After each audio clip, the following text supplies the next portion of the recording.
Hi friends, welcome to our channel life of Komla. ಇದು ಎರಡನೇ vlog ನಂದು. ಸಂಡೇ ಇವತ್ತು. ಸಂಡೇ ಮಾರ್ನಿಂಗು ಎದ್ದ ತಕ್ಷಣ ಸೂಪರ್ ಮಾರ್ಕೆಟ್ಗೆ ಹೋಗ್ಬಿಟ್ಟು ನಾವು ಯಾವತ್ತೂ ಅಷ್ಟೇ ಮಾರ್ನಿಂಗ್ ಟೈಮೇ ಹೋಗಿ ತರಕಾರಿ ಏನು ಬೇಕೋ ಅದನ್ನು ತೊಗೊಂಬರ್ತೀವಿ. ಫ್ರೆಶ್ ಆಗಿರುತ್ತೆ, ಅವಾಗ ತಾನೇ ಬಂದಿರುತ್ತಲ್ವ. ಹೋಗ್ಬಿಟ್ಟು ನನಗೆ ಏನೇನು ಬೇಕೋ ಒಂದು 2 ಡೇಸ್ಗೆ ಆಗೋಷ್ಟು ತರಕಾರಿನೆಲ್ಲ ತೊಗೊಂಬಂದೆ. ನೋಡಿ, ಇದು ಚಿಕ್ಕಡಿಕಾಯಿ ಆಂಧ್ರ ತೆಲಂಗಾಣದಲ್ಲಿ ಬರುತ್ತೆ, ನಮ್ಮ ಕರ್ನಾಟಕದಲ್ಲಿ ಬರಲ್ಲ. ಇದನ್ನು ಚೆನ್ನಾಗಿರುತ್ತೆ. ಇದು ಸಾರು ಮಾಡಿದಾಗ ನಾನು ಶೂಟ್ ಮಾಡ್ತೀನಿ ಯಾವ ರೀತಿ ಮಾಡೋದು ಅಂತ. ಚೆನ್ನಾಗಿರುತ್ತೆ. ಕ್ಯಾರೆಟ್ ಮಾತ್ರ ತುಂಬ ರೇಟ್. ಈ ಚಳಿಗಾಲದಲ್ಲಿ ಎಲ್ಲ ರೇಟ್ ಕಡಿಮೆ ಇರುತ್ತೆ, ಆದರೆ ಕ್ಯಾರೆಟ್ ಮಾತ್ರ 120 ರೂಪಾಯಿ ಅಂತೆ kg. ಆದರೆ ಒಂದು ದಿನಕ್ಕೇ ಹಾಳಾಗ್ಬಿಡುತ್ತೆ, ಬೇಗ ಹಾಳಾಗ್ಬಿಡುತ್ತೆ. ಇದು ಕೂಡ ಹೈಬ್ರಿಡ್ ಕ್ಯಾರೆಟು, ನಾಟಿ ಕೂಡ ಅಲ್ಲ.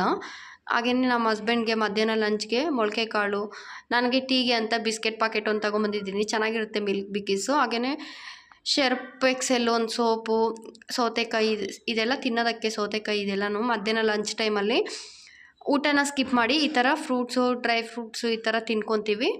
ಡೈಲಿ ಅಲ್ಲ, ಯಾವಾಗ ಹೇಗೆ ಇಷ್ಟ ಬಂದರೆ ಹಾಗೆ. ಇಷ್ಟು ತರಕಾರಿನ ತೊಗೊಂಬಂದೆ. ಇದನ್ನೆಲ್ಲ ಇವಾಗ ಎತ್ತಿಡಬೇಕು. ಇವಾಗ ಕ್ಯಾರೆಟ್ ಬೀಟ್ರೋಟ್ ಜ್ಯೂಸನ್ನ ಮಾಡ್ಕೊತಾ ಇದ್ದೀವಿ ಬೆಳಿಗ್ಗೆನೇ. ಫಸ್ಟ್ ಈ ಕ್ಯಾರೆಟ್ ಬೀಟ್ರೋಟ್ ಜ್ಯೂಸನ್ನ ಕುಡಿದ್ಬಿಟ್ಟು ಆಮೇಲೆ ತಿಂಡಿನ ಮಾಡಿ ತಿನ್ನೋಣ ಅಂತ ನಾವು ಡೈಲಿ ಮಾರ್ನಿಂಗು ಯಾವುದೋ ಒಂಥರ ಜ್ಯೂಸನ್ನ ಮಾಡ್ಕೊತೀವಿ. ಕ್ಯಾರೆಟ್ ಬೀಟ್ರೋಟ್ ಹಾಗೆಯೇ ಇದು ಬೆಟ್ಟದ ನೆಲ್ಲಿಕಾಯಿ ಇರುತ್ತಲ್ವ, ಅದನ್ನು ಹಾಕಿದ್ರೆ ತುಂಬ ಟೇಸ್ಟಿಯಾಗಿರುತ್ತೆ. ಜ್ಯೂಸು ತುಂಬ ಅಂದರೆ ತುಂಬ ಎಕ್ಸಲೆಂಟಾಗಿರುತ್ತೆ. ನೀವು ಒಂದ್ಸಲ ಈ ರೀತಿ ಟ್ರೈ ಮಾಡಿ. ಬರೀ ಕ್ಯಾರೆಟ್ ಬೀಟ್ರೋಟ್ ಹಾಕಿದ್ರೆ ಒಂಥರ ಸ್ವೀಟ್ನೆಸ್ ಆಗಿರುತ್ತೆ, ಏನೋ ಒಂಥರ ಇರುತ್ತೆ, ಹೊಟ್ಟೆಯಲ್ಲಿ ತಿರುಗಿಸ್ದಂಗೆ ಆಗಿಬಿಡುತ್ತೆ. ಅದಕ್ಕೆ ಈ ಬೆಟ್ಟದ ನೆಲ್ಲಿಕಾಯಿ ಹಾಕೋದ್ರಿಂದ ಒಂದು ಸ್ವಲ್ಪ ಒಗ್ರೊಗ್ರಾಗಿ ಹುಳಿಯಾಗಿ ತುಂಬ ಅಂದರೆ ತುಂಬ ಟೇಸ್ಟಿಯಾಗಿರುತ್ತೆ. ನಾನು ಯಾವುದೇ ಒಂದು ಜ್ಯೂಸ್ ಮಾಡಲಿ ಬಿಡಿ, ಬೆಟ್ಟದ ನೆಲ್ಲಿಕಾಯಿ ಮಿಸ್ ಮಾಡದೆ ಹಾಕ್ತೀನಿ. ಎಲ್ಲ ಸೀಸನಲ್ಲೂ ಸಿಗುತ್ತೆ ಸೂಪರ್ ಮಾರ್ಕೆಟಲ್ಲಿ ಬೆಟ್ಟದ ನೆಲ್ಲಿಕಾಯಿ. ಇವಾಗ ಜ್ಯೂಸ್ ರೆಡಿ ಆಗೋಯ್ತು. ಅಷ್ಟೇ ಸಿಂಪಲ್ಲಾಗಿ ಸೂಪರಾಗಿರುತ್ತೆ. ಬರೀ ಕ್ಯಾರೆಟ್ ಬೆಟ್ಟದ ನೆಲ್ಲಿಕಾಯಿ ಹಾಕಿ ಕೂಡ ಮಾಡ್ಕೊಂಡು ತುಂಬ ಚೆನ್ನಾಗಿರುತ್ತೆ. ಈ ರೀತಿ ಜ್ಯೂಸ್ ಮಾಡಿದ್ರೆ ಆರೋಗ್ಯ ಕೂಡ ತುಂಬಾ ಒಳ್ಳೆಯದು. ಖಾಲಿ ಹೊಟ್ಟೆಯಲ್ಲಿ ಕುಡಿಯೋದ್ರಿಂದ, ಇಲ್ಲ ಟಿಫನ್ ಆದಮೇಲೆ ಕೂಡ ಕುಡಿಬೋದು. ಇವಾಗ ನಾನು ಬಟ್ಟೆನೆಲ್ಲ ನೆನೆಸಿಡ್ತಾ ಇದ್ದೀನಿ. 1 ಅವರ್ ಮುಂಚೆನೇ ನೆನೆಸಿಬಿಟ್ರೆ ನಮಗೆ ವಾಶ್ ಮಾಡೋವಾಗ ಚೆನ್ನಾಗಿ ಈಸಿಯಾಗಿ ಕೊಳೆ ಎಲ್ಲ ಹೋಗುತ್ತೆ. ಹಾಗೆಯೇ ಡೈಲಿ ಯಾವತ್ತಿನ ಬಟ್ಟೆ ಆವಾಗ ಅಟ್ಲೀಸ್ಟ್ 2 ಡೇಸ್ಗೆ ಒಂದ್ಸಲನಾದರೂ ಬಟ್ಟೆ ವಾಶ್ ಮಾಡೋದ್ರಿಂದ ನಮ್ಮ ಮನೆಯಲ್ಲಿ ಪಾಸಿಟಿವ್ ಆಗಿರುತ್ತೆ. ಬಟ್ಟೆ ತುಂಬ ಎಲ್ಲಂದರೆ ಅಲ್ಲಿ ಬಟ್ಟೆ ಇದ್ದರೆ, ಒಗೆಯೋ ಬಟ್ಟೆ ಇದ್ದರೆ ನೆಗೆಟಿವ್ ಆಗಿರುತ್ತೆ. ನಾನು ಬಟ್ಟೆನ ನೆನೆಸೋದಕ್ಕೆ ಲಿಕ್ವಿಡ್ನ ಬಳಸ್ತೀನಿ, ಶರ್ಪ್ನ ಬಳಸೋದಿಲ್ಲ. ಲಿಕ್ವಿಡ್ ತುಂಬಾ ಚೆನ್ನಾಗಿರುತ್ತೆ ಬಟ್ಟೆ ನೆನೆಸೋದಕ್ಕೆ. ವಾಷಿಂಗ್ ಮಿಷಿನಲ್ಲಿ ಹಾಕ್ತೀವಲ್ವ ಆ ಲಿಕ್ವಿಡ್ಡು. ಇವಾಗ ಬೆಳಗ್ಗೆ ತಿಂಡಿಗೆ ಬಟ್ಟೆ ನೆನೆಸ್ಬಿಟ್ಟು ಉಪ್ಪಿಟ್ಟು ಮಾಡ್ತಾಯಿದ್ದೀನಿ. ಉಪ್ಪಿಟ್ಟಿಗೆ ಹಸಿಮೆಣ್ಸಿನ್ಕಾಯಿ, ಶುಂಠಿ, ಹಾಗೆಯೇ ಒಂದು ಈರುಳ್ಳಿ, ಕರಿಬೇವು, ಇಷ್ಟೇ 5 ನಿಮಿಷದಲ್ಲಿ ಉಪ್ಪಿಟ್ಟು ಆಗೋಗುತ್ತೆ. ನಾನು ರವೆನ ಮುಂಚೆನೇ ಹುರಿದಿಟ್ಟಿದ್ದೆ.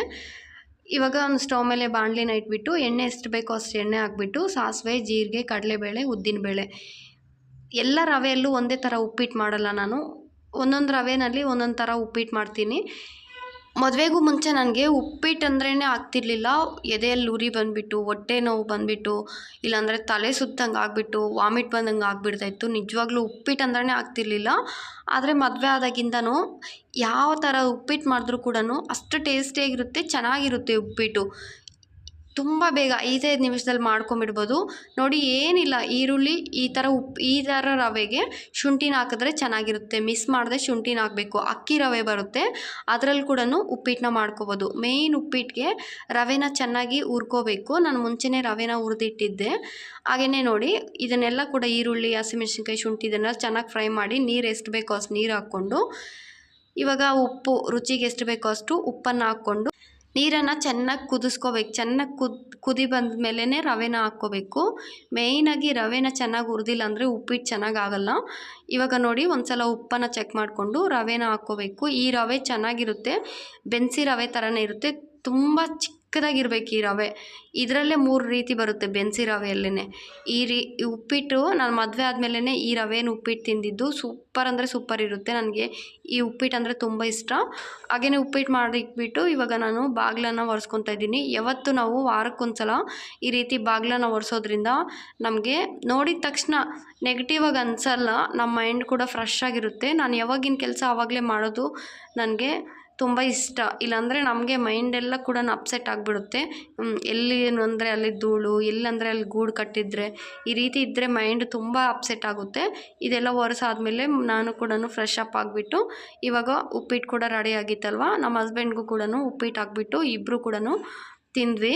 ಟಿಫನ್ನ ಮಾಡಾದಮೇಲೆ ಕಂಪಲ್ಸರಿ ನಾನು ಟೀನ ಕುಡಿತೀನಿ. ಟೀ ಆಗಲಿ ಕಾಫಿ ಆಗಲಿ ಯಾವುದಾದ್ರೂ ಆಗಲಿ ಬಿಡಿ, ಕುಡಿತೀನಿ, ಆದರೆ ಜಾಸ್ತಿ ಕುಡಿಯೋಲ್ಲ. ನೋಡಿ ಇಷ್ಟೇ ನಾನು ಕುಡಿಯೋದು. ನಮ್ಮ ಹಸ್ಬೆಂಡು ಡೈಲಿ ಕುಡಿತಾ ಇರಲಿಲ್ಲ, ಕೊಟ್ಟರೆ ಕುಡಿತಾರೆ, ಇಲ್ಲಾಂದರೆ ಇಲ್ಲ. ಇವತ್ತು ಕೊಟ್ಟೆ, ಕುಡಿದ್ರು. ಮೆಂತ್ಯ ನೀರು ಕೊಡ್ತೀನಿ ಮಾರ್ನಿಂಗ್ ಖಾಲಿ ಹೊಟ್ಟೆಯಲ್ಲಿ ನಮ್ಮ ಹಸ್ಬೆಂಡ್ಗೆ. ಇವಾಗ ಲಂಚ್ಗೆ ಕಾಫಿ ಟೀ ಕುಡ್ದಾದ್ಮೇಲೆ ನಾನು ಮಧ್ಯಾಹ್ನ ಇದ್ದು ಶೂಟ್ ಮಾಡಿದ್ದೆ 12 ಗಂಟೆಯಲ್ಲಿ. ಲಂಚ್ಗೆ ಅಂತ ಹೇಳ್ಬಿಟ್ಟು ನಾನು ಕಡಲೆಕಾಳನ್ನು ನೆನೆಸಿದ್ದೆ. ನನಗೊಬ್ಬಳಿಗೆ, ನಮ್ಮ ಹಸ್ಬೆಂಡ್ ಕೆಲ್ಸಕ್ಕೆ ಹೋದರು. ಕಡಲೆಕಾಳಿಗೆ ನಾನು ಏನಿಲ್ಲ, ಸಿಂಪಲಾಗಿ ಸ್ವಲ್ಪ ಒಂದೇ ಒಂದು ಸ್ವಲ್ಪ ಅಂದರೆ ಸ್ವಲ್ಪ ಎಣ್ಣೆನ ಹಾಕ್ಬಿಟ್ಟು, ಸಾಸಿವೆ ಜಾಸ್ತಿ ಹಾಕ್ಬಿಟ್ಟು, ನಾನು ಇದಕ್ಕೆ ಕಾಯಿ ತುರಿ ಇದೇನು ಹಾಕ್ತಿಲ್ಲ. ತುಂಬ ಸಿಂಪಲಾಗಿ, ಕೆಲವೊಂದು ಅಡುಗೆಗಳ್ನ ನಾವು ಎಷ್ಟು ಸಿಂಪಲಾಗಿ ಮಾಡಿಕೊಂಡ್ರೆ ಅಷ್ಟು ಟೇಸ್ಟಿಯಾಗೂ ಇರುತ್ತೆ, ಆರೋಗ್ಯಕ್ಕೆ ಕೂಡ ಒಳ್ಳೆಯದು. ಅದು ಇದೆಲ್ಲ ಹಾಕ್ಬಿಟ್ಟು ಮಾಡ್ಕೊಳ್ಳೋದಕ್ಕಿಂತ ನೋಡಿ ಎಷ್ಟೆಷ್ಟು ಸ್ವಲ್ಪ ಎಣ್ಣೆ ಹಾಕಿ, ಹಸಿಮೆಣ್ಸಿನ್ಕಾಯಿ, ಸಾಸಿವೆ, ಕೊತ್ತಂಬರಿ, ಕರಿಬೇವು ಇದನ್ನು ಜಾಸ್ತಿ ಹಾಕ್ಕೊಂಡ್ರೆ ಚೆನ್ನಾಗಿರುತ್ತೆ, ಆರೋಗ್ಯಕ್ಕೆ ಕೂಡ ಒಳ್ಳೆಯದೇ. ಇವಾಗ ಬೇಯಿಸಿಟ್ಕೊಂಡು ಫಸ್ಟು ಉಪ್ಪು ಹಾಕಿ ಬೇಯಿಸ್ಕೊಂಡಿದ್ದೆ ಕಡಲೆಕಾಳು ಚೆನ್ನಾಗಿ. ಬೇಯಿಸಿಟ್ಕೊಂಡಂತಹ ಕಡಲೆಕಾಳು ಹಾಕ್ಬಿಟ್ಟು ಸ್ಟವ್ನ ಆಫ್ ಮಾಡಿಕೊಂಡ್ರೆ ರೆಡಿ ಆಗೋಗುತ್ತೆ. ಇಷ್ಟೇ ನನ್ನ ಲಂಚ್ಗೆ. ಆಮೇಲೆ ಫ್ರೂಟ್ಸ್ ಇದೆ, ಚೇಪೆಕಾಯಿ ಇದೆ, ಸೌತೆಕಾಯಿ ಇದೆ, ಆರೆಂಜ್ ಇದೆ, ಇದೆಲ್ಲ ಸಪೋಟ ಇದೆ. ಇದು ಯಾವುದಾದ್ರೂ ಒಂದು ತಿಂದುಬಿಟ್ರೆ ಫ್ರೂಟ್ಸು ಆಗೋಯ್ತು ಇವತ್ತಿನ ಲಂಚು. ನಿಮಗೆ ಯಾವ ರೀತಿ ಅನಿಸ್ತು ಈ ವಿಡಿಯೋ ಅಂತ ಕಾಮೆಂಟ್ನಲ್ಲಿ ತಿಳಿಸಿ. ಇಷ್ಟ ಆಗಿದ್ರೆ ಒಂದು ಲೈಕ್ ಮಾಡಿ, ನಿಮ್ಮ ಫ್ರೆಂಡ್ಸ್ಗೂ ಫ್ಯಾಮ್ಲಿಗೆ ಕೂಡ ಶೇರ್ ಮಾಡಿ. ಇನ್ನು ಯಾವ ಥರ ವ್ಲಾಗ್ನ ನಾನು ಮಾಡಿದ್ರೆ ನಿಮ್ಗೆ ಇಷ್ಟ ಆಗುತ್ತೆ ಅಂತ ಕೂಡ ಕಾಮೆಂಟ್ನಲ್ಲಿ ತಿಳಿಸಿ. ಒಳ್ಳೆ ವ್ಲಾಗ್ ಕಂಟೆಂಟ್ ಇರೋಂತಹ ವ್ಲಾಗ್ನ ಮಾಡ್ತೀನಿ ಖಂಡಿತ. ನನಗೆ ಬಂದಾಗೆ ಈ ವಿಡಿಯೋನ ಶೂಟ್ ಮಾಡಿಬಿಟ್ಟು, ಇವತ್ತಿನ ವಿಡಿಯೋ ಸ್ವಲ್ಪನೇ ಶೂಟ್ ಮಾಡಿ ನಾನು ಅಪ್ಲೋಡ್ ಮಾಡ್ತಾಯಿದ್ದೀನಿ. ಇಷ್ಟ ಆಗಿದ್ರೆ ತಪ್ಪದೇ ಒಂದು ಲೈಕ್ ಮಾಡಿಬಿಡಿ. ಲೈಕ್ ಮಾಡಿಬಿಟ್ಟು ನಿಮ್ಮ ಫ್ರೆಂಡ್ಸ್ಗೂ ಫ್ಯಾಮ್ಲಿಗೂ